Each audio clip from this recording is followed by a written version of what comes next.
உங்ககிட்ட இருக்கிற பறவை மாதிரியே இருக்கே அப்படின்னு அவரு சொல்றாரு. அந்த ராமு குருவி, உண்மைதான் ஐயா, அவன் என்னோட தம்பி சோமுதான். ஆனா அவன் திருடர்கள் கிட்ட நட்பு வச்சுக்கிட்டான். இப்போ அவங்க பண்றது, அவங்க என்ன பேசுறாங்களோ அதை தான் அவனும் பேசுவான். ஆனா அவன் என்கிட்டலாம் பேசுறதே இல்லை. கொஞ்ச நேரத்துல அந்த ரிஷி அங்க வந்துடுறாரு. ராஜாவை பார்த்துட்டு, நல்வரவு ஐயா அப்படின்னு கும்பிடுறாரு. தயவு செஞ்சு உள்ள வாங்க ராஜா, உங்களை பார்த்தா ரொம்ப களைப்பா இருக்கு, வந்து உள்ள ஓய்வெடுங்க, அதுக்கப்புறம் நம்ம ஒன்னா சேர்ந்து சாப்பிடலாம்.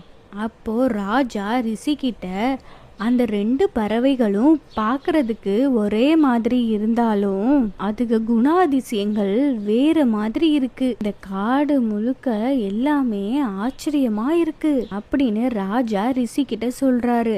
அதுக்கு ரிஷி,